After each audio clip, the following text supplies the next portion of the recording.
Today we are going to talk about basics of mechanical ventilation.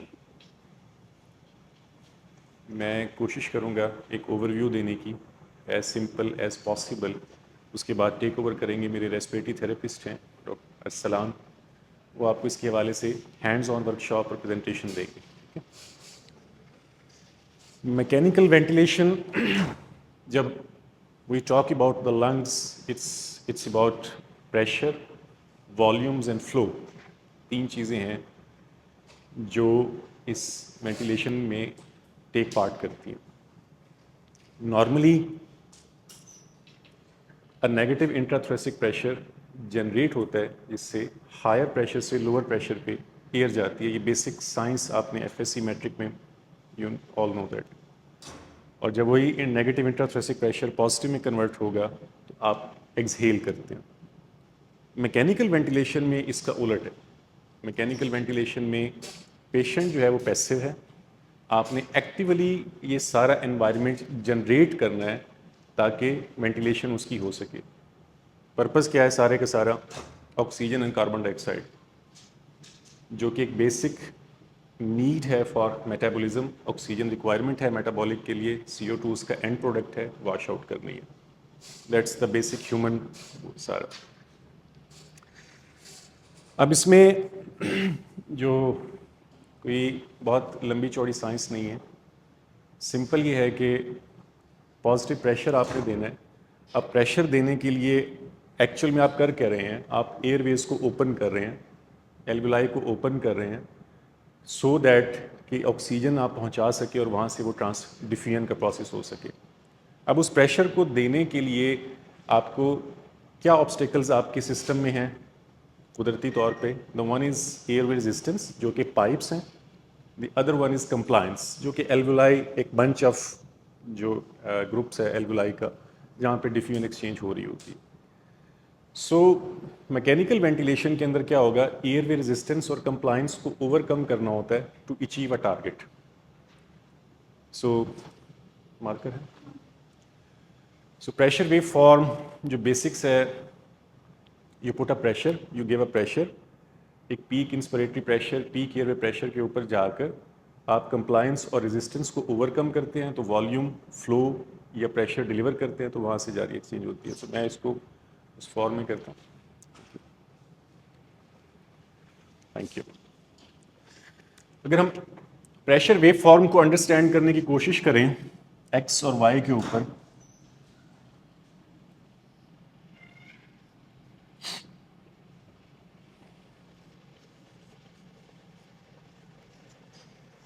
ठीक है. सो एक maximum pressure कितना required है जो रेजिस्टेंस और कंप्लायंस को ओवरकम कर रहा है एल्वुलाई को कंप्लीटली इन्फ्लेट करने के लिए, जहाँ पे डिफ्यूजन सारा एक्सचेंज का प्रोसेस होना है. नॉर्मली 15 to 20 के करीब होता है, बट जैसे जैसे कोई कंप्लायंस या रेजिस्टेंस का प्रॉब्लम आएगा तो पीक इंस्पिरेटरी प्रेशर या एयरवे प्रेशर राइज करता जाएगा. मोर देन 35, 30 अगर 40 तक हो जाए तो ज़्यादा चांसेस बेरोट्रामा के, नीमोथोरेक्स के चांसेस ज़्यादा होते हैं. सो इस प्रेशर के ऊपर सारी जनरेशन हो रही है रेजिस्टेंस और कंप्लायंस ओवरकम करने के लिए.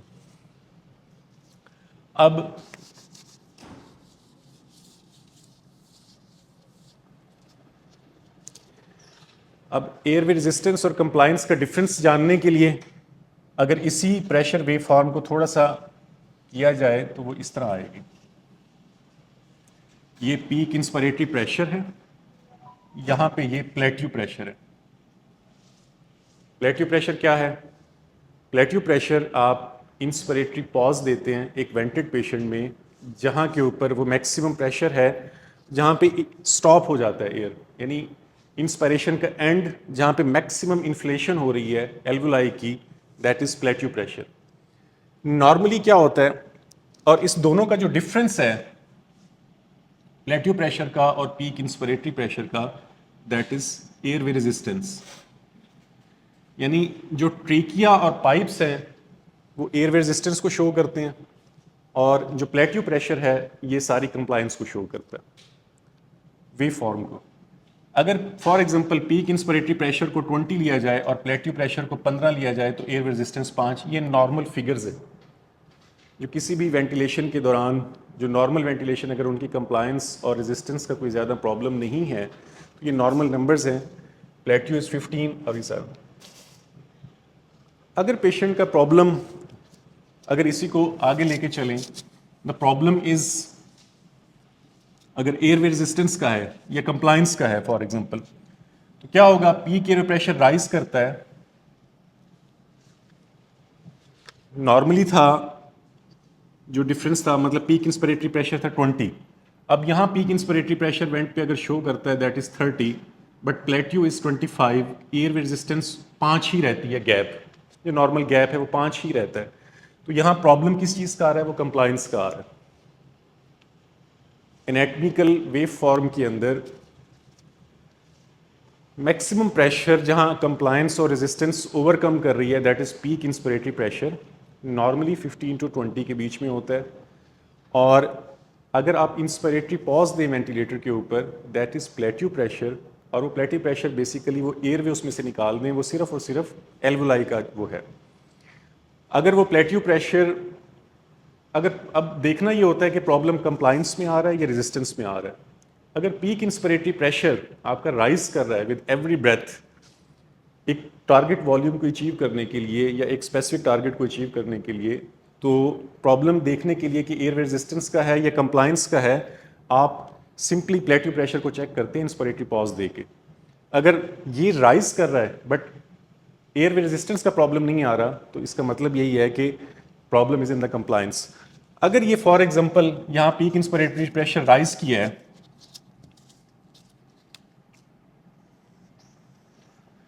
ये जो है 15 ही रहा है, लेकिन एयर, ये डिफरेंस जो एयर पीक इंस्पिरेटरी प्रेशर का और उसका 15 आ गया है, तो प्रॉब्लम जो है वो एयरवेज का, जो कि ऑब्स्ट्रक्टिव एयरवे डिजीज में यूजुअली होता है, एस्थमा में, सीओपीडी में। उसमें होगा क्या, प्रॉब्लम प्लेट्यू प्रेशर लो होगा, पीक इंस्पिरेटरी प्रेशर ज़्यादा होगा और दोनों का गैप ज़्यादा होगा। उससे आप मेजर कर सकते हैं प्रॉब्लम इज रेजिस्टेंस का है।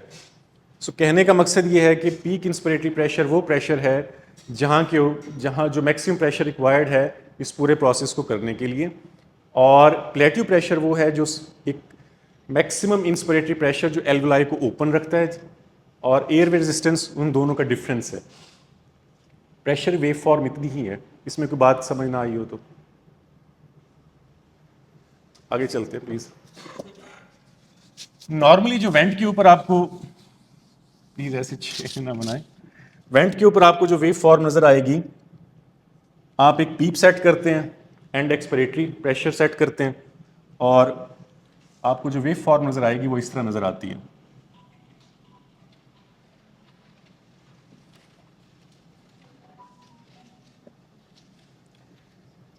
अगर पीप 0 है तो 0, अगर पॉजिटिव एंड एक्सपिरेटरी प्रेशर आपने 5 रखा हुआ है तो 5, ये आपका टोटल एयरवे प्रेशर आता है, ये प्लेट्यू प्रेशर है, ये एयरवे प्रेशर है।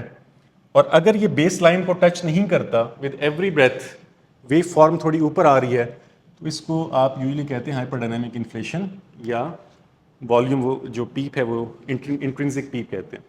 तो normal pressure wave form went के ऊपर आपको ऐसी नज़र आएगी कि आपने एक प्रेशर सेट किया है, ये वो प्रेशर है जो एंड ऑफ एक्सपिरेशन पे है, ये वो प्रेशर है जो मैक्सिमम पूरे के पूरे सिस्टम का प्रेशर है।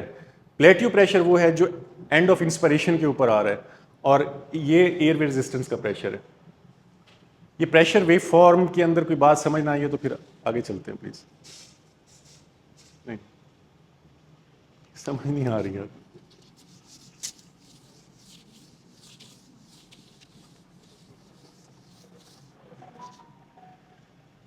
रेजिस्टेंस और कंप्लायंस के अंदर कोई बात, रेजिस्टेंस किसे कहते हैं, कंप्लायंस कहते हैं, चलो इसको थोड़ा सा वो बनाते हैं, पूछते हैं रेजिस्टेंस क्या है और कंप्लायंस क्या है, जिन दो बेसिस के ऊपर।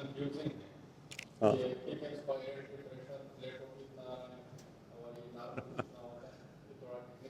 नहीं, टेक्निकल नहीं है सर।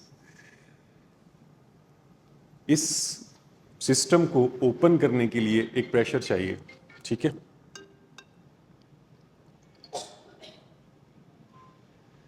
इस पूरे सिस्टम को ओपन करने के लिए you need a positive pressure, जिससे फ्लो दे के ऑक्सीजन FiO2 दे के आप एक सर्टेन टारगेट को अचीव कर रहे हो। ठीक है, अगर आपकी लंग्स की कंप्लायंस अच्छी है, कोई उसमें रेजिस्टेंस का प्रॉब्लम नहीं है, मैकेनिकली वेंटिलेटेड, वो किसी लंग प्रॉब्लम की वजह से नहीं किसी और वजह से हुआ है, तो वो मिनिमम प्रेशर पे आप टारगेट अचीव करेंगे। और अगर प्रॉब्लम्स लंग्स की मैकेनिक्स का है, एयरवे का है या एल्वुलाई का है, जो कि ऑब्स्ट्रक्टिव या रिस्ट्रिक्टिव डिजीजेज होती हैं, तो आप वही टारगेट हायर प्रेशर्स के साथ अचीव करोगे।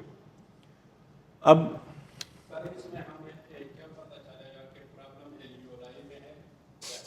नहीं, उसी की बात कर रहा था ना ललित।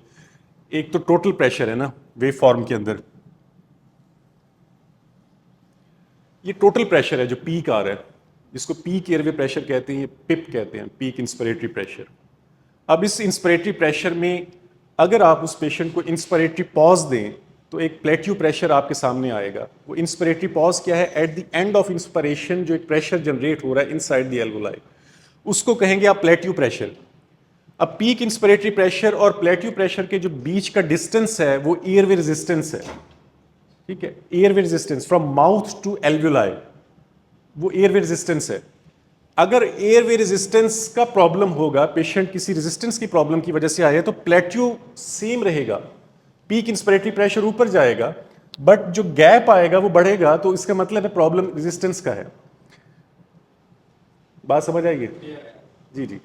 अगर पीक इंस्पिरेटरी प्रेशर आपका ऊपर जा रहा है बट प्लेट्यू और एयरवे रेजिस्टेंस का जो डिफरेंस है वो सेम है, रादर प्लेट्यू ऊपर जा रहा है इंस्पिरेटरी पॉज के ऊपर, तो प्रॉब्लम कंप्लायंस का है, एल्वुलाई के लेवल के ऊपर है। बात समझ आ रही है? प्रेशर वेव फॉर्म के अंदर इसके अलावा कोई बात समझ ना आई हो तो बताइए। सो रेजिस्टेंस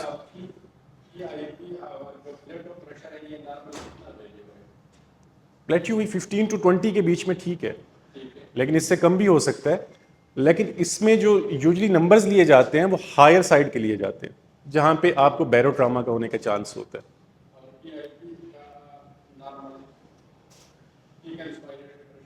पीक इंस्पिरेटरी प्रेशर या peak airway pressure, that's the same thing. ठीक है, that's the same thing.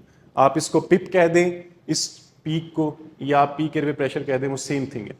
If it is less than 20 it's okay, if it's more than 35 तो ट्रॉमा के चांसेस ज्यादा है, न्यूमोथोरेक्स के चांसेस ज्यादा है। ठीक है, बेसिक्स में कंप्लायंस और रेजिस्टेंस के हवाले से any know how, what's compliance and what's resistance?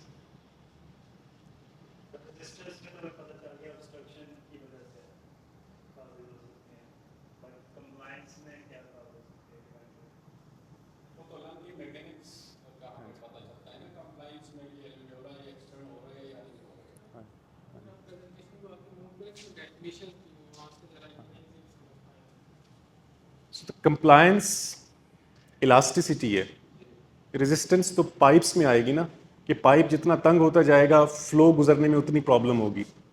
Just simple mechanics है ना। पाइप जितना वाइड होगा, नॉर्मल होगा, कंस्ट्रिक्शन नहीं होगा, तो फ्लो उतनी आसानी से गुजरेगा। जो कंप्लायंस है वो आगे इलास्टिंस है, जस्ट लाइक अ बैलून, कि अगर उसकी बैलून अच्छा है तो उसकी कंप्लायंस अच्छी है, थोड़े प्रेशर पे वो अच्छा वो करेगा। अगर उसका कंप्लायंस बुरी है, स्टिफ है लंग, तो ज़्यादा प्रेशर रिक्वायर्ड होगा उस बैलून को इन्फ्लेट करने के लिए। सिंपल। चलो,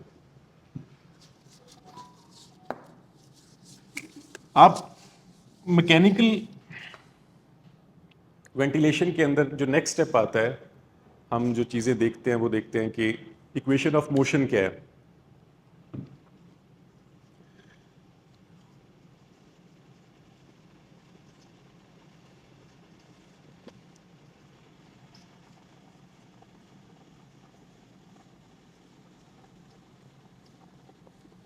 ये इक्वेशन ऑफ मोशन है। अब इसमें क्या शो हो रहा है? एक तरफ प्रेशर्स है, एक तरफ वॉल्यूम एंड फ्लो है। ठीक है, प्रेशर्स क्या हैं? फॉर एग्जांपल, अगर प्रेशर सारे का सारा वेंट के थ्रू जा रहा है, तो जो पेशेंट के अपने मसल्स का प्रेशर है वो जीरो होगा, जो भी नंबर है वो वेंट का होगा। जो आपने नंबर सेट किया है वेंट के ऊपर, जो भी प्रेशर सेट किया है वो वेंट का होगा। अब वो कर क्या रहा है? Volume over compliance airway resistance into flow.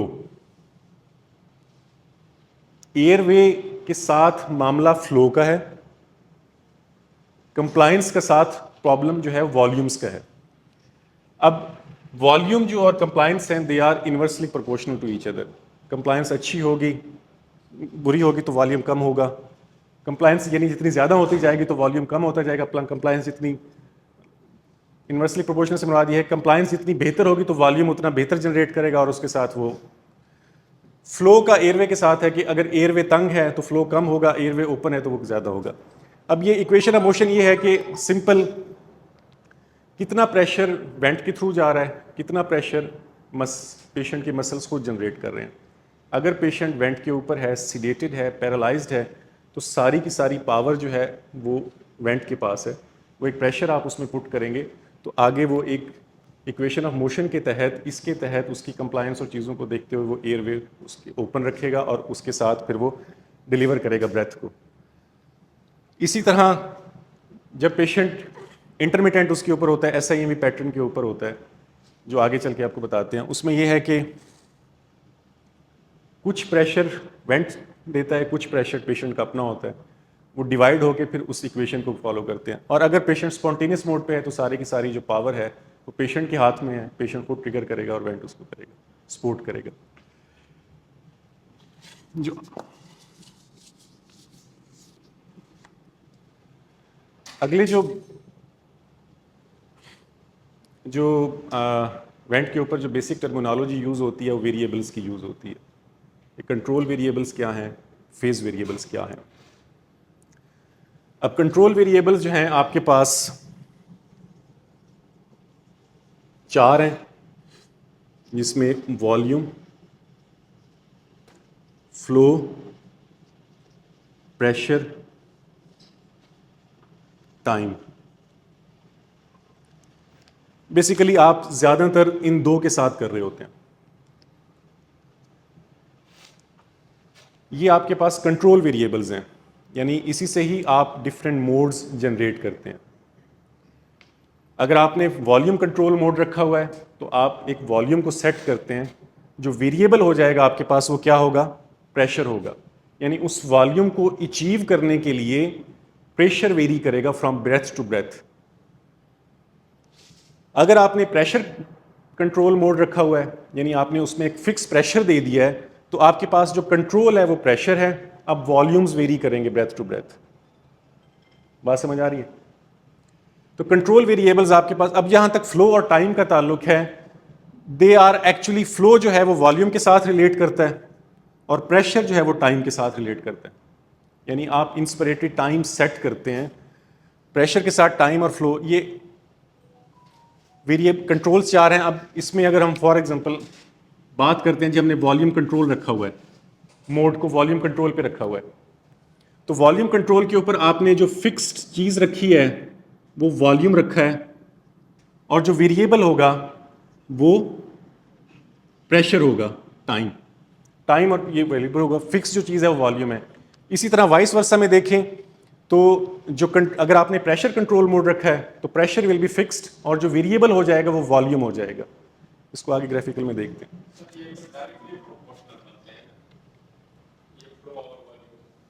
हाँ हाँ, तो इसीलिए फ्लो को हमेशा वॉल्यूम के साथ देखा जाता है और टाइम को हमेशा प्रेशर के साथ देखा जाता है। सो कंट्रोल वेरिएबल्स आपके पास कहने को 4 हैं, लेकिन यूजुअली ऑप्टिमली सिर्फ 2 ही हैं, या आप वॉल्यूम कंट्रोल मोड पे रखते हैं या आप प्रेशर कंट्रोल मोड के ऊपर रखते हैं। फेस वेरिएबल्स क्या हैं? ये तो कंट्रोल वेरिएबल्स हो गए ना। फेस वेरिएबल्स ब्रेथ का पूरा साइकिल है। नाम किसी के ज़हन में? फेस वेरिएबल्स हैं सर, ब्रेथ ट्रिगर कैसे हुआ है, लिमिट कैसे किया है उसको आपने, जो कि यूजुअली टाइम बेस्ड होता है, साइकिल और बेस लाइन, ये फेस वेरिएबल्स हैं, यानी ब्रेथ के जो फेसेस हैं उसके। जी क्या? नहीं, FiO2 का तो आप पुट करते हैं ना, वो वेंट का वो उसके वो नहीं है, फ्लो के साथ आया। लेकिन जो मेन चीज़ें हैं FiO2 तो आप FiO2 तो आप टारगेट कर रहे हैं ना, FiO2 आप दे रहे हैं PO2 को टारगेट करने के लिए, बट उस FiO2 को प्रोवाइड करने के लिए, उस PaO2 को टारगेट करने के लिए जो आपको प्रॉब्लम्स हैं, जो आपने ओवरकम करनी है चीज़ें, वो क्या हैं? वो कंप्लायंस और प्रेशर ही है ना, एयर रेजिस्टेंस ही है ना। तो बेसिकली वॉल्यूम कंट्रोल मोड आप जब पुट करते हैं किसी भी वेंट के ऊपर, वॉल्यूम कंट्रोल मोड के अंदर आप वॉल्यूम को फिक्स करते हैं और आपका प्रेशर वेरिएबल हो जाएगा ना, कि उस वॉल्यूम को, फॉर एग्जांपल वॉल्यूम आपने सेट किया 400 टाइडल वॉल्यूम सेट किया है, अब उस टाइडल वॉल्यूम को वेंट टारगेट अचीव करने की कोशिश करेगा। सर अगर आपने वॉल्यूम सेट कर लिया तो प्रेशर मशीन खुद ही कैलकुलेट कर प्रेशर उसको वो वेरी करेगी, वो वेरिएबल हो गया ना, वो कंट्रोल नहीं है, सेट नहीं है, वो चीज़ वेरिएबल में चली गई। जब वो वेरिएबल में चली गई तो इसी तरह प्रेशर कंट्रोल है। अब प्रेशर कंट्रोल पे आप क्या करते हैं? प्रेशर फिक्स करते हैं, वॉल्यूम वेरिएबल हो जाएगा। अब हो सकता है उस प्रेशर के ऊपर वो volume breath to breath change होता रहे, वो दैट्स वेरिएबल। फेस वेरिएबल्स क्या होते हैं? जो पूरे का पूरा एक ब्रेथ साइकिल है, जिसके अंदर ट्रिगर क्या है, ये लिमिट क्या है, ये साइकिल है और ये फिर बेसलाइन है। 4 फेसेस हैं ब्रेथ्स की। ट्रिगर कैसे करना है? क्या वो वेंट ट्रिगर है, असिस्टेड ब्रेथ है, स्पॉन्टेनियस ब्रेथ है, फ्लो बेस्ड है ट्रिगर, या टाइम बेस्ड ट्रिगर हुआ है कि इतना फ्लो नीचे चला गया तो वेंट ने ब्रेथ को ट्रिगर कर दिया। साइकिल आपने इंस्पिरेटरी टाइम को सेट किया हुआ, एक्सपिरेटरी टाइम को सेट किया और बेस लाइन है उसकी कि उसके बाद दोबारा नया ब्रेथ आ जाएगा। ये फेस वेरिएबल्स हैं 4 कंट्रोल हैं, 4 फेस हैं।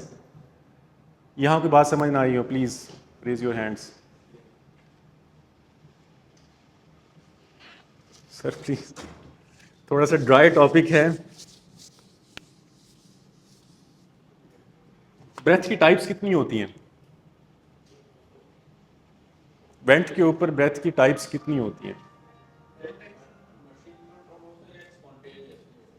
एक स्पॉन्टेनियस है, एक असिस्टेड है, एक मैंडेटरी है।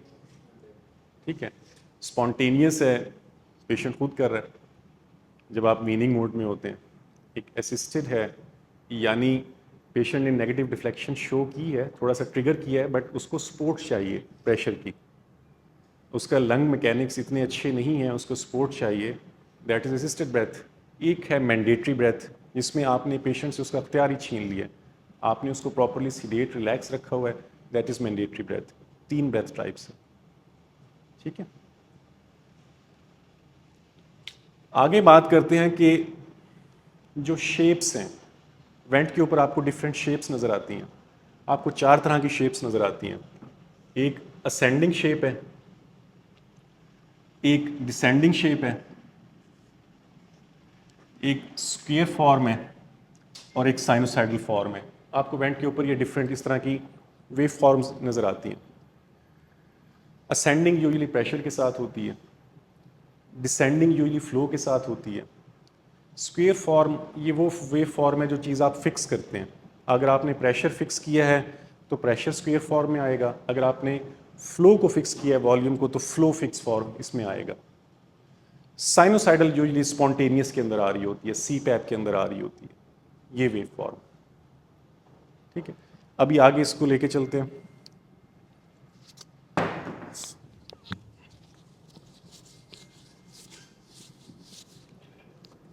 आप किसी भी वेव फॉर्म को जब जो डिस्क्राइब करते हैं चीज़ों को, तो आप यूजुअली या तो वेव फॉर्म की शक्ल में डिस्क्राइब करते हैं या लूप्स की शक्ल में। वेव फॉर्म की शक्ल में डिस्क्राइब करें वेंट की फाइंडिंग्स को, उसी मैकेनिक्स को जो कि आपको नंबर्स हैं। जस्ट अ मैकेनिक, ये एक रिप्रेजेंटेशन है जो कि मैकेनिक्स, जो नंबर्स हैं वो आपको ग्राफ की शक्ल में या वेव फॉर्म की शक्ल में, ये जस्ट एक नंबर्स हैं। अगर आप उसको वेव फॉर्म की शक्ल में करें तो वो स्केलार्स है, अगर आप उसको लूप्स की शक्ल में करें तो वो लूप्स हैं। फॉर वेंट के ऊपर आप जब भी आप वो करेंगे ना कोई भी चीज़, तो आपको 3 जो है वेव फॉर्म नज़र आती हैं। The first one is pressure, second one is flow, third one is tidal volume. Went के ऊपर जो आपको नज़र आती हैं, फॉर एग्जांपल मैंने एक पेशेंट जो है वो स्पॉन्टेनियस उसके ऊपर है, CPAP के ऊपर है, स्पॉन्टेनियस ब्रेथ में है, तो जो प्रेशर वेव फॉर्म होगी स्पॉन्टेनियस की, इंस्पिरेशन नेगेटिव डिफ्लेक्शन में आएगी और एक्सपिरेशन पॉजिटिव डिफ्लेक्शन में आएगी। जबकि उसका जो फ्लो है, इंस्पिरेशन ऊपर की तरफ होगा और ये एक्सपिरेशन नीचे की तरफ होगा। वॉल्यूम फिक्स्ड उसमें आता है। इस तरह की वेव फॉर्म जो है ये सीपैक मोड या स्पॉन्टेनियस मोड पे आती है। अगर मैं कहूं कि पेशेंट जो है वो वॉल्यूम कंट्रोल VCAC मोड पे है, volume control assist control mode के ऊपर है, तो वेव फॉर्म कैसी आएगी? टाइडल वॉल्यूम और फ्लो तो आपने फिक्स कर दिया। ये टाइडल वॉल्यूम है, फॉर एग्जांपल 500 टाइडल वॉल्यूम आपने फिक्स किया, उसका फ्लो फिक्स है वेव फॉर्म के अंदर। ये स्क्वायर फॉर्म बनेगा, जैसे पहले आपको बताया था कि जो चीज़ फिक्स है वो स्क्वायर होगी, और जो प्रेशर है वो असेंडिंग उसमें आ जाएगा। ये एक ब्रेथ है, यानी टाइडल वॉल्यूम 500 उसका फ्लो फिक्स है, और ये प्रेशर है जो कि फॉर एग्जांपल 20 का प्रेशर है, उसके ऊपर उसने 500 का वॉल्यूम अचीव किया। हमेशा याद रखिएगा कि अगर वेंटेड ब्रेथ है तो उसमें किसी किस्म की कोई नेगेटिव डिफ्लेक्शन नहीं होगी, लेकिन अगर वो असिस्टेड ब्रेथ है यानी पेशेंट ने ट्रिगर किया है, तो क्या होगा कि एक हल्का सा नेगेटिव डिफ्लेक्शन होगी, फिर ऐसे आएगा, वॉल्यूम तो वैसे ही रहेगा। एक नेगेटिव डिफ्लेक्शन डाउनवर्ड जो है ये आपको शो करती है कि ये ब्रेथ पेशेंट ट्रिगर्ड है, और लेकिन उसको असिस्ट किया गया है, इसको असिस्टेड ब्रेथ कहेंगे। अब जिसमें कोई नेगेटिव डिफ्लेक्शन नहीं है वो कंट्रोल्ड ब्रेथ है, जिसमें ये नेगेटिव डिफ्लेक्शन मौजूद है वो असिस्टेड ब्रेथ है, और जो साइनोसाइडल वेव फॉर्म के अंदर है ये स्पॉन्टेनियस ब्रेथ है। ठीक है, control, assisted and spontaneous breath. Volume control के अंदर और प्रेशर कंट्रोल के अंदर सिर्फ फर्क इतना है कि वॉल्यूम के अंदर फ्लो एंड वॉल्यूम आप फिक्स करते हैं, प्रेशर वेरिएबल हो जाएगा। अब फॉर एग्जांपल एक ब्रेथ के ऊपर इस वॉल्यूम को अचीव करने के लिए 20 का प्रेशर है, अगले ब्रेथ के ऊपर हो सकता है 25 रिक्वायर्ड हो। तो pressure is a variable thing, volume आपने फिक्स कर दिया 500 का जिसके ऊपर फ्लो फिक्स्ड है। अब अगर इसी में अगर आप प्रेशर कंट्रोल को लेंगे,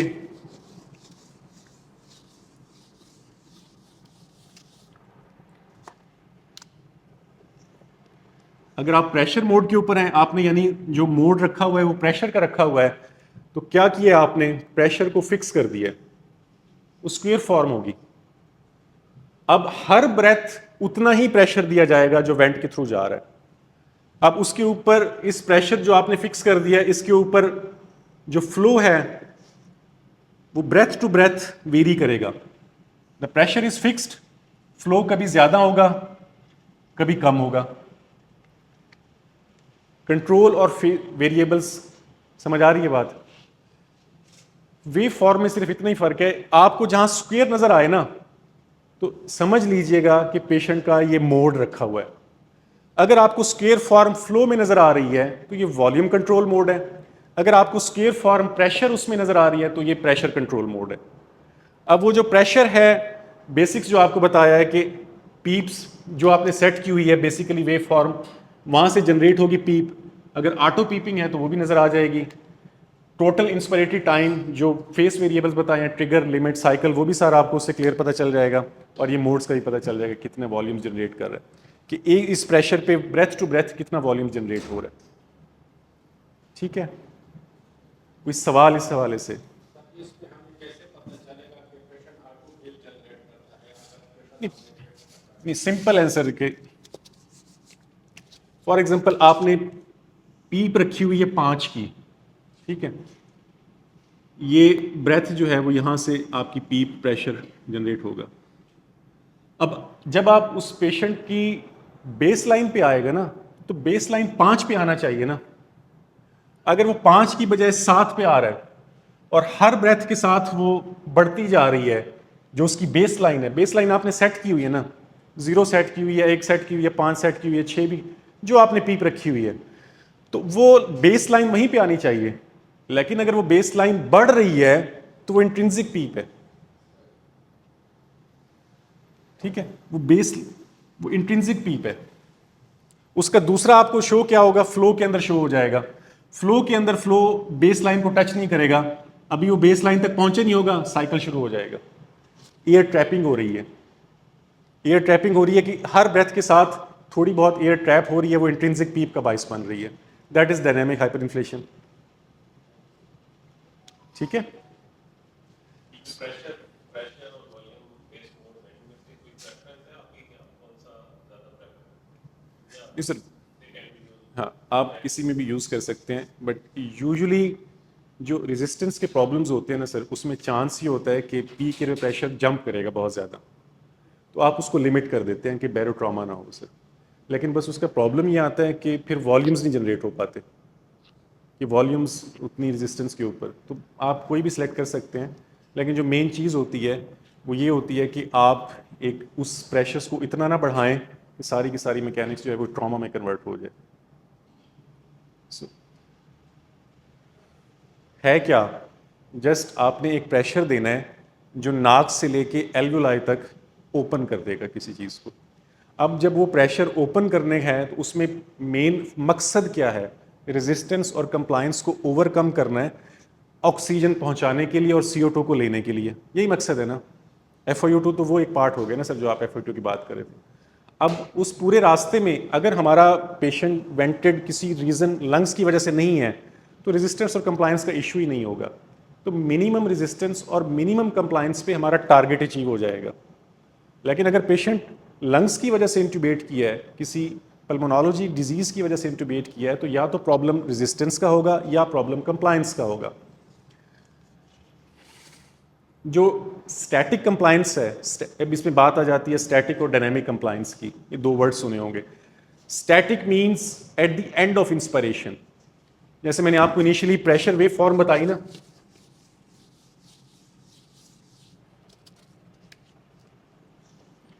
ये बेसिक स्ट्रक्चर है प्रेशर वेव फॉर्म, ठीक है। पीक इंस्पिरेटरी प्रेशर है, ये प्लेट्यू है, ये एयरवे रेजिस्टेंस है।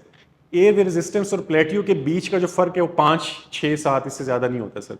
अगर ये गैप बढ़ रहा है, यानी प्लेट्यू 15 का 15 के ऊपर खड़ा है, लेकिन पीक इंस्पिरेटरी प्रेशर और प्लेट्यू प्रेशर में गैप बढ़ रहा है, तो प्रॉब्लम इस एयरवे रेजिस्टेंस का है।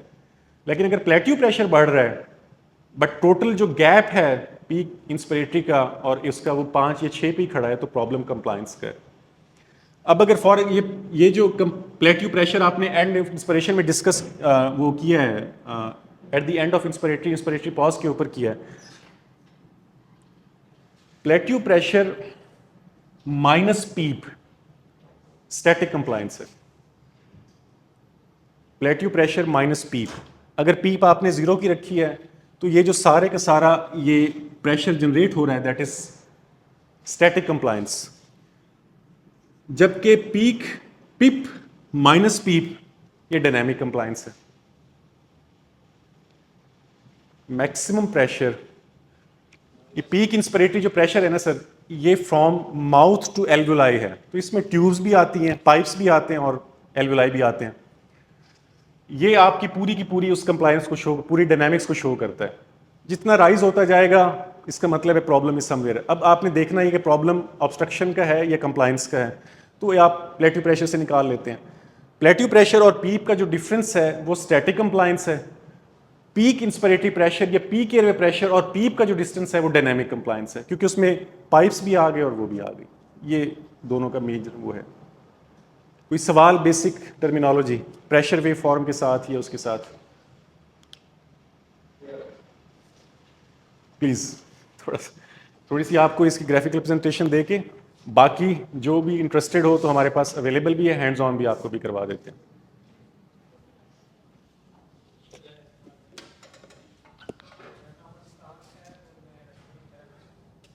मोस्ट ऑफ द थिंग्स तो सर ने एक्सप्लेन कर दी, इसमें से जो पुरानी चीज़ें आएंगी वो हम स्किप कर देंगे, और जो नई चीज़ें आएंगी जिसको थोड़ा एक्सप्लेन करने की जरूरत होगी उसको मैं साथ में एक्सप्लेन करूँगा। तो स्टार्ट करते हैं।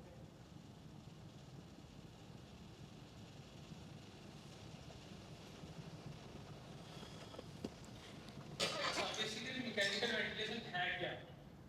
जब भी हम कोई भी डिवाइस, जैसे कि आपके सामने वेंटिलेटर पड़ा हुआ है जिससे हम पेशेंट को मसनूई तौर पे सांस देते हैं, तो इसमें हम वेंटिलेशन कहते हैं, ठीक है। तो वेंटिलेशन स्टार्ट कैसे हुई? 1990s में पोलियो का पेंडेमिक आया, उस टाइम पे रेस्पिरेटरी फेलियर होता था, लोगों को पता नहीं था कि रेस्पिरेटरी फेलियर को ट्रीट कैसे करें। तो पहली चीज़ जो उनके जहन में आई इंसान का जो नॉर्मल वेंटिलेटरी पैटर्न है वो नेगेटिव प्रेशर वेंटिलेशन। तो नेगेटिव प्रेशर वेंटिलेशन को देखते हुए ये जो आपको नज़र आ रहा है ये आयरन लंग था।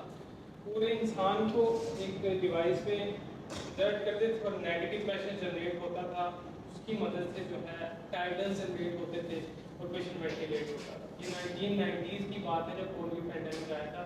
उस वक्त हमारे पास पॉजिटिव प्रेशर वेंटिलेशन थी वो अवेलेबल नहीं थी। उसके बाद चेस्ट क्यूरास आ गया हमारे पास, ये जो आपको नीचे आईवी लाइंस करनी होती थी, इस तरह के इश्यूज आ रहे थे। तो ये चेस्ट क्यूरास था, वो सिर्फ चेस्ट के रैप करता था और इसके साथ पेशेंट को वेंटिलेट करते थे। ये भी चीज़ पुरानी हो गई। उसके बाद आई पॉजिटिव प्रेशर वेंटिलेशन जिसकी दो टाइप है, नॉन इन्वेजिव और इन्वेजिव।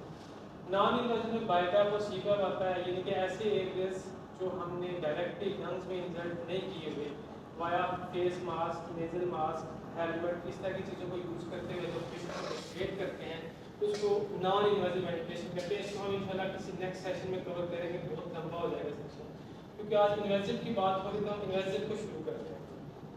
तो इन्वेजिव वेंटिलेशन में basically endotracheal tube, tracheostomy tube, LNA, ये जो तीन एरियाज हमने इंसर्ट कर दिए तो हम बोलेंगे कि अब इन्वेजिव वेंटिलेशन को हमने इनिशिएट करना है, जिसके लिए वेंटिलेटर यूज होगा और जितने भी मोड्स यूज होंगे वो इन्वेजिव वेंटिलेशन पे यूज होंगे। अच्छा, ये वेरिएबल्स डिस्कस हो चुके हैं। प्रेशर क्या है? अगर आप लंग स्पेसिफिक देखें तो प्रेशर बेसिकली जो लंग्स की वॉल पे हम जो फोर्स एक्सर्ट करते हैं इसको हम प्रेशर कहते हैं। तो प्रेशर जो सर एक्सप्लेन करना चाह रहे थे मैं उसको थोड़ा सिंप्लीफाई करता हूँ। आपके पास अगर एक बैलून है, एक सिंपल बैलून है, और दूसरी आपके पास मोटरसाइकिल के टायर में पड़ने वाली ट्यूब है, उन दोनों को इन्फ्लेट करने में अलग अलग प्रेशर, अलग जोर लगेगा आपको। बैलून को आप मुंह से इन्फ्लेट कर लेंगे, लेकिन जो मोटरसाइकिल की ट्यूब की टायर है उसको हम बहुत ज़्यादा प्रेशर देके इन्फ्लेट करना पड़ेगा।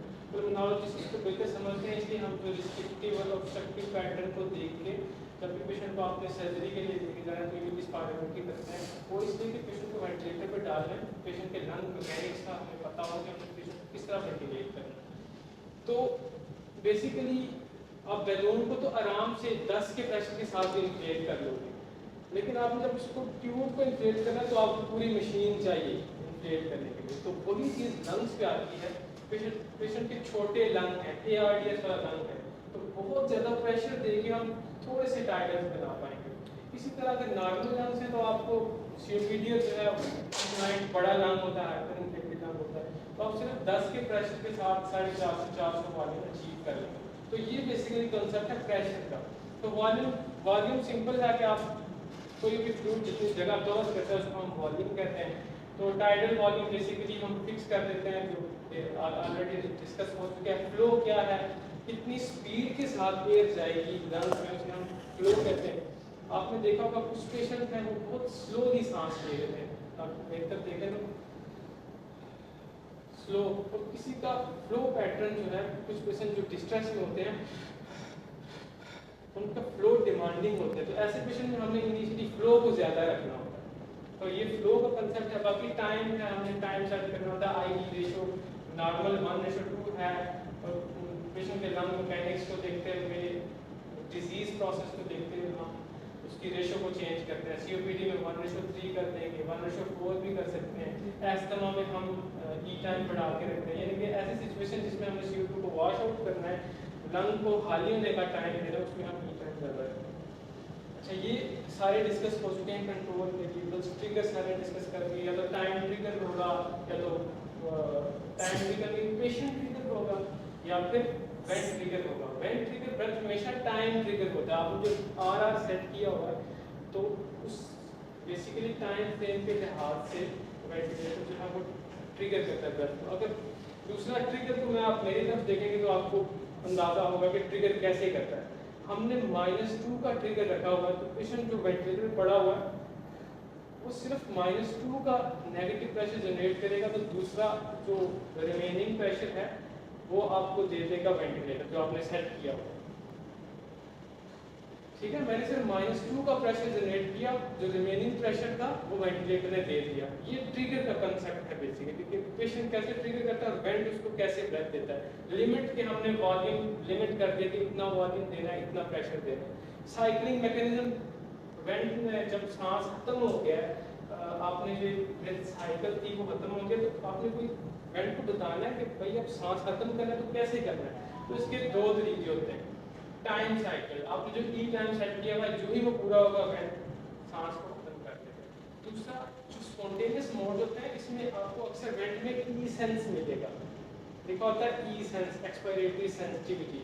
उसको आपने देखा होगा आमतौर पर 25% पे हम सेट करते हैं। उसका मतलब ये होता है कि जब पेशेंट ने सांस लिया और जब फ्लो 25% तक ड्रॉप हो गया तो उस वक्त ब्रेथ टर्मिनेट हो जाएगा, ठीक है, एक्सपायरेशन स्टार्ट हो जाएगा। तो ये बेसिकली वेंट खुद, हमारे वेंट जो है वो इतने एफिशिएंट होते हैं कि वो डिटेक्ट कर लेते हैं कि मैंने फ्लो कितना कम हो गया, जो 25% तक फ्लो आएगा तो ब्रेथ टर्मिनेट हो जाएगा। अच्छा, नेक्स्ट ये वही सर ने जो डिस्कस किया, यहाँ से ब्रेथ ट्रिगर हुआ, ये टाइम वेंट ट्रिगर ब्रेथ था, यहाँ पे लिमिट आ गई, ठीक है, यहाँ पे टाइम साइकिल ब्रेथ खत्म हो गया, ठीक है। ये बेसिकली आपको ग्राफ वेंट में नजर आएगा। ब्रेथ टाइम डिस्कस हो चुकी है। वेंटिलिटी होता है, वेंट ने देना है सारा कुछ, असिस्ट मतलब पेशेंट सिर्फ स्टार्ट करेगा, उसको टर्मिनेट और जितना आपने वेरिएबल सेट किए हैं उसके अकॉर्डिंग वेंट दे देगा, ठीक है। ये असिस्टिव ब्रेथ है। स्पॉन्टेनियस ब्रेथ जिसमें प्रेशर सपोर्ट देते हैं, पेशेंट के लंग मैकेनिक्स के लिहाज से खुद ब खुद ही जो है वो जितना भी उसमें वॉल्यूम आ सकता है वेंट सिर्फ सपोर्ट करेगा, और ये पेशेंट की न्यूरो रेस्पिरेटरी ड्राइव के अकॉर्डिंग उसमें सांस सारा जाएगा। इसमें सारी पेशेंट की एफर्ट होती है। स्पॉन्टेनियस में हमने कुछ भी नहीं करना, क्योंकि सीपैप में होता है, आपने सिंपल एक प्रेशर दिया हुआ है, पेशेंट इंस्पायर एक्सपायर खुद कर रहा है। जो साइनोसाइडल ग्राफ की बात हो रही थी, जो इस तरह का ग्राफ होता है साइनोसाइडल, तो वो सीपैप में बनता है। इसमें हम कुछ भी नहीं देते, खुद ब खुद पेशेंट जो है वो सारा सांस लेता है और निकालता है। नेक्स्ट आ जाता है एक और कंसेप्ट, लंग कंप्लायंस। सर ने बहुत अच्छा एक्सप्लेन किया। कंप्लायंस मींस जो लंग्स की फैलने की जो एबिलिटी है उसको कंप्लायंस कहते हैं। कुछ पेशेंट्स में रिस्ट्रिक्टिव पैटर्न यानी कि ARDS है, उधर अंदर फ्लूइड अकोमोडेट हुआ है, एक्सुडेट इकट्ठा हुआ है, तो ऐसे लंग्स को इन्फ्लेट करने में आपको बहुत प्रेशर लगेगा। इसको हम कहते हैं कि कंप्लायंस कम है पेशेंट की, लेस कंप्लायंट लंग है। तो कंप्लायंस में लंग के फैलने की पावर को हम कंप्लायंस कहते हैं। तो इलास्टेंस जो है ये इसका उल्ट है। इलास्टेंस का मतलब है कि एक्सपैंड होने के बाद जो लंग वापस आता है अपनी जगह पे, इसे इलास्टेंस कहते हैं। सीओपीडीएस जो होते हैं उनमें इलास्टेंस जो है उसमें इशू आता है। सीओपीडी जो है कंप्लायंट लंग होता है, बहुत बड़ा, एक्स देखिए हाइपर इन्फ्लेटेड लंग होता है, वो फैल तो जाता है लेकिन वापस नहीं आ पाता अपनी जगह पे। तो इलास्टेंस का इशू यूजली सीओपीडी में आता है, उसमें एयर ट्रैफिक भी होती है, ठीक है। तो ये इलास्टेंस क्या है कि लंग को फोर्स वापस लेके आती है, उसे इलास्टेंस कहते हैं। इनके फार्मूलाज होते हैं, हम इनको कैलकुलेट करते हैं वेंट पे, कुछ वेंट पे बहुत ही कैलकुलेट होकर आ जाते हैं, कुछ में हमें फार्मूलाज लगा के कैलकुलेट करने पड़ते हैं। जब हम इनको मॉनिटर करते रहते हैं सुबह से लेकर शाम तक, हमने इन चीज़ों को कंप्लायंस को मॉनिटर किया, रजिस्टर को मॉनिटर किया, तो इन चीज़ों से हमें क्या पता चलता है, पेशेंट ने गैप कहीं डेवलप कर लिया। जब हम सुबह से लेकर शाम तक की कंप्लायंस को कंपेयर करेंगे तो हमें पता चलेगा कि सुबह लंग जो है वो बेहतर था, उसकी कंप्लायंस ठीक थी, शाम को लेस कंप्लायंट हो गया, मींस कि वहाँ पे इन्फ्लेमेशन डेवलप हो गई है, नमूनिया डेवलप हो गया, कुछ ना कुछ जो है लंग के साथ खराबी चल रही है। इन चीज़ों से हमें पता चलता है, इसलिए रेजिस्टेंस डिटेल में डिस्कस हो चुकी है। इसमें लंग वैल्यू इलास्टिसिटी का कितना है और कंप्लायंस का कितना है, अगर मैं वेंटिलेटर को देख रहा हूं तो मुझे कैसे पता चलेगा? इसको हम फार्मूला से करते हैं, ये लीटर्स पर सेकंड में आता है। लंग को ये जो है ना इसकी वैल्यू स्पेसिफिक नहीं होती, ये डिफर करती है, तो वो जो सेटिंग्स दी हुई है उसके अकॉर्डिंग आपके कोई पिन पॉइंट इसकी कोई वैल्यू नहीं होती एग्जैक्ट। अच्छा, वॉल्यूम, तीन किस्म के ट्रॉमा, फीलिंग मतलब वेंटिलेटर इंड्यूस्ड लंग इंजरी, ये आपके ज़हन में होना चाहिए जब भी आप पेशेंट को वेंटिलेट करते हैं। वॉल्यूम ट्रॉमा, बहुत ज़्यादा वॉल्यूम दिया, लंग के पैरेन्काइमा में स्कारिंग हुई, इन्फ्लेमेशन स्टार्ट हो गई, वॉल्यूम ट्रॉमा मींस बहुत ज़्यादा वॉल्यूम दे दिया। पैरोट्रॉमा मींस आपने प्रेशर बहुत ज़्यादा दिया है, प्रेशर देने से लंग रप्चर हुआ है और नीमोथोरैक्स हो गया, नीमोमीडियास्टम होगा, नीमोपेरिटोनियम हो गया, सबक्यूटेनियस एम्फिसेमा हो गया, इस तरह की बहुत सारी कॉम्प्लिकेशन पैरोट्रॉमा आती है। ये क्यों आती है? आपने प्रेशर बहुत ज़्यादा दे दिया। एटिलेक्ट्रोट्रॉमा, आपने ये बहुत थोड़ी दी है, लंग्स में कोलैप्स हो रहा है फिर एक्सपैंड हो रहा है, कोलैप्स हो रहा है फिर एक्सपेंड हो रहा है, ये नहीं कि आपने बेस लाइन प्रेशर बहुत थोड़ा दिया हुआ है, तो इसे कहते हैं एंटी-इलेक्ट्रोट्रॉमा। आपने एक बेस लाइन प्रेशर देना होता है कि लंग बिल्कुल कोलैप्स होकर दोबारा एक्सपेंड ना करे।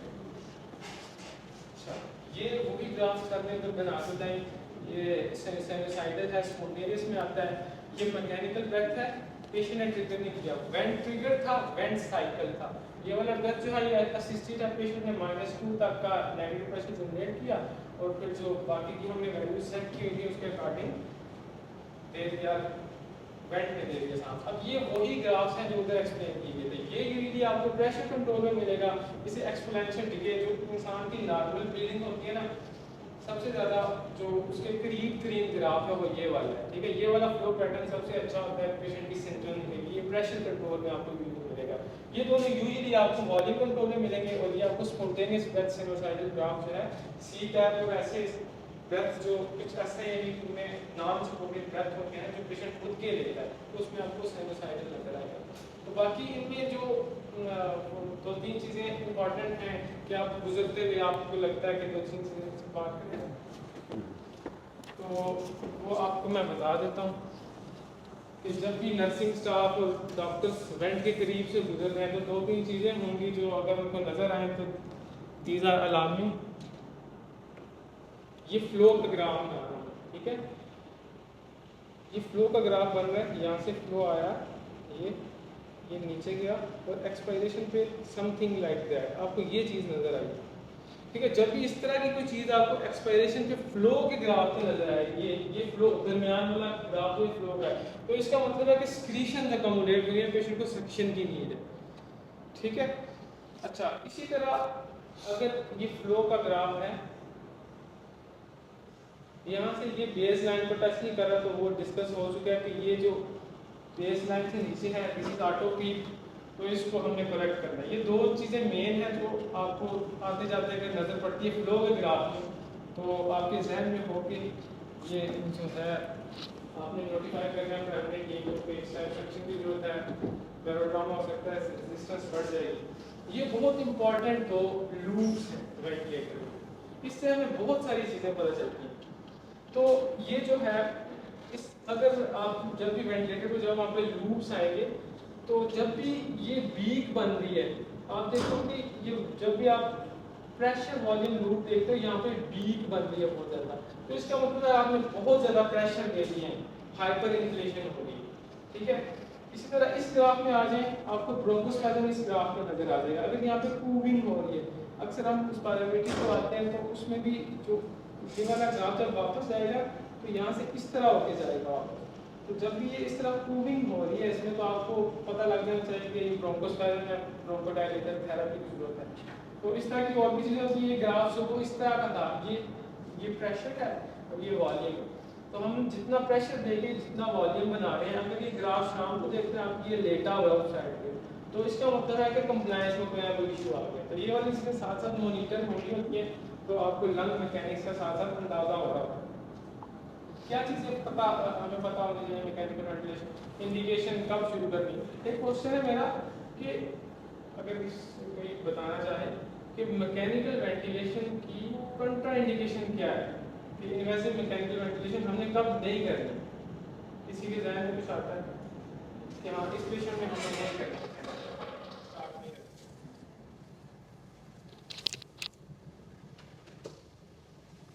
में कुछ आ रहा है, सांस नहीं लेंगे मरीज मर जाएगा, लेकिन कुछ ऐसी कंडीशन जिसमें सांस नहीं लेना, कौन सी कंडीशन?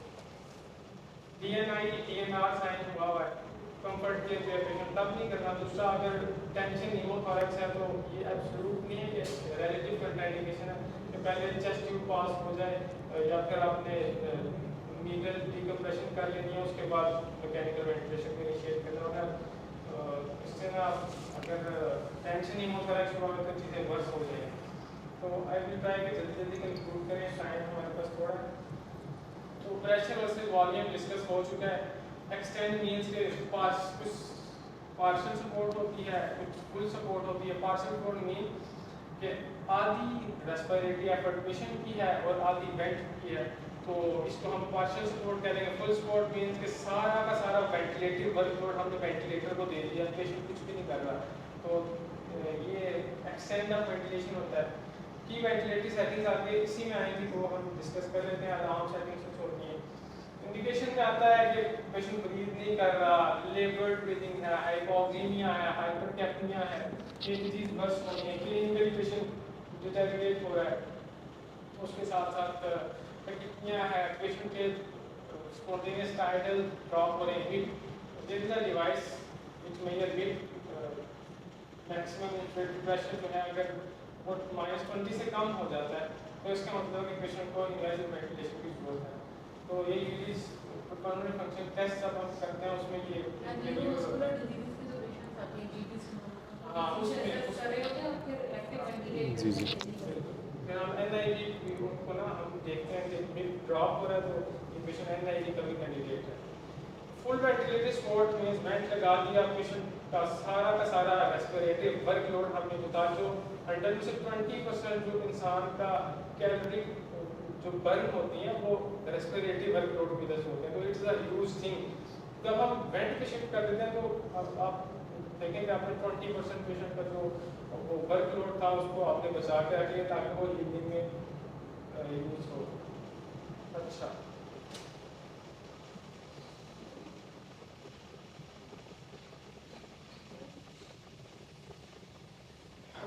पार्शियल वेंटिलेटर मोड एसआईएम भी होता है और पीएस भी होता है। पीएस यूजुअली यूज नहीं करते ना, इवेंट्स में भी आता है।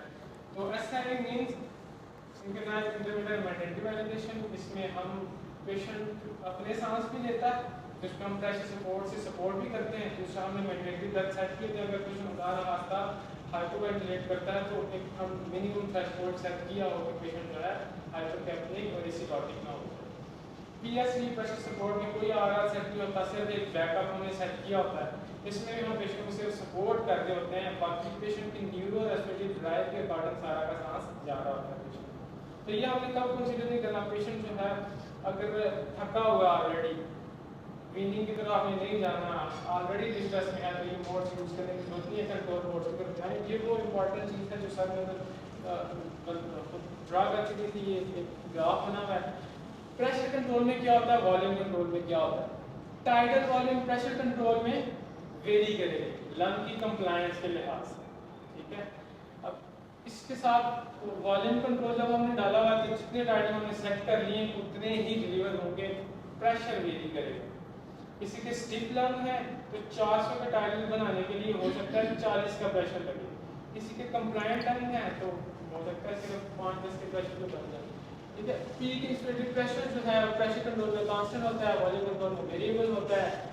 जो मैंने आगे डिस्कस किया कि सिंक्रोनीज जो होती है ना यूजुअली वो प्रेशर कंट्रोल में बहुत कम होती है, वॉल्यूम कंट्रोल में ज़्यादा होती है क्योंकि इसमें हम फ्लो को कंट्रोल कर लेते हैं, ठीक है। ठीक है। बैरोट्रोन वो आगे चीज़ें डिस्कस हो चुकी हैं, लेट्स कंक्लूड। ये भी डिस्कस हो चुका है प्रेशर कंट्रोल। एक सर का क्वेश्चन आया था एक कि इन दोनों में से हम कौन से मोड को सेलेक्ट करें, कि वॉल्यूम कंट्रोल ठीक है या प्रेशर कंट्रोल ठीक है। तो बेसिकली हमने ये डिसाइड करना होता है कि हमने लंग्स को बचा के पेशेंट की जो CO2 है उसको वॉश आउट करें, हमारा गोल क्या है। लेट्स सपोज आप एक पोस्ट कोड पेशेंट का पता था मैं रेस्पिरेटरी अरेस्ट में गया, कार्डियक अरेस्ट में गया, तो ऐसी सिचुएशन में हमें पता है कि उसकी पीएच ऑलरेडी 6.8 समथिंग पे पड़ी हुई है। तो वी विल प्रेफर कि थोड़े पीक प्रेशर्स हाई भी होते हैं तो कोई मसला नहीं है, हम इनको वॉल्यूम कंट्रोल पे डाल के मैक्सिमम लिमिट 8 ml पर केजी के सामने टाइडल वॉल्यूम दें, रेस्पिरेटरी रेट ज़्यादा दें कि उसको फ़ौरन से रिवाइज करें पीएच को। तो ऐसी कंडीशन जिसमें हमने फ़ौरन से पीएच को रिवाइज करना है, वॉल्यूम कंट्रोल कंसिडर करते हैं कि लंग को अगर थोड़ा बहुत डैमेज हो गया, पीएच से भी तो हो रहा है, अगर पीएच नीचे गिरी तो पेशेंट दोबारा से कार्डियक अरेस्ट हो जाएगा। जबकि नॉर्मल हालात में जब पेशेंट हमारे पास नॉर्मल लंग्स के साथ खड़ा हो तो we usually prefer pressure control, क्योंकि इसमें सिंक्रोनी अच्छी होती है, पेशेंट लाइन के साथ फाइट नहीं करता, अपने लंग की कंप्लायंस के हिसाब से जितने उसको टाइटल्स बनाने होते हैं वो बनाता है। तो ऐसी सिचुएशन में जहाँ पे हमने लंग्स को प्रोटेक्ट करना है और हमें जो वेंटिलेशन है बेसिकली CO2 के रिमूवल को हम लेके इतना कंसर्न नहीं है, तो उस सिचुएशन में हम प्रेशर कंट्रोल को प्रेफर करते हैं।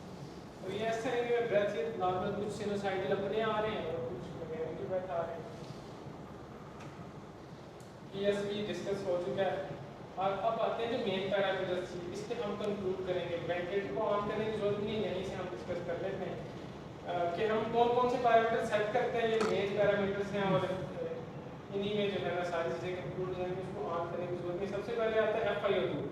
इनिशियली 100 से हमने स्टार्ट करनी, 100% से, तो उसको टाइट्रेट करना है according to the goal of your SpO2, जो आपने COPD हाइड्रोलिसिस 92 का गोल रखा हुआ है, ठीक है। उसके अकॉर्डिंग आपने इसको टाइट्रेट करना है 30 मिनट से 2 आवर के दरमियान आप एक चीज़ कर लें, और आपकी एक चीज़ में 60 से 80 के दरमियान PO2 आनी चाहिए, ठीक है। उसके लिहाज से आपने इसको टाइट्रेट करना है। अब एक इम्पॉर्टेंट चीज़ इसमें ये है कि किस कंडीशन में आप FiO2 बढ़ा रहे हो लेकिन आपकी PO2 इंप्रूव नहीं हो रही, वो है one and only pulmonary embolism. Pulmonary embolism में, सॉरी ये बुलेट हो गया, पल्मोनरी एम्बोलिज्म में FiO2 बढ़ाएंगे तो PO2 इंप्रूव हो। वो इस तरह कि आपकी जब लंग्स में सर्कुलेशन में एक क्लॉट फंस गया है तो आप उसमें FiO2 को इंक्रीज करोगे तो जो थोड़ा बहुत लंग वेंटिलेट हो रहा है तो उसमें ना ओवरऑल FiO2 को इंप्रूव कर देगा, ठीक है। इसको हम कहते हैं फिजियोलॉजिक डेड स्पेस और dead space ventilation. Dead space ventilation जब भी होगी इसमें FiO2 हेल्प करेगी। FiO2 को बढ़ाओगे तो आपकी PO2 इंप्रूव करेगी। किस कंडीशन में? जब आपके पल्मोनरी एम्बोलिज्म वाली कंडीशन। अच्छा, इसके ऑपोजिट एक दूसरी कंडीशन आती है कि आप FiO2 बढ़ा रहे हैं लेकिन आपकी PO2 इंप्रूव नहीं कर रहे, वो होता है शंट की कंडीशन में। शंट क्या है?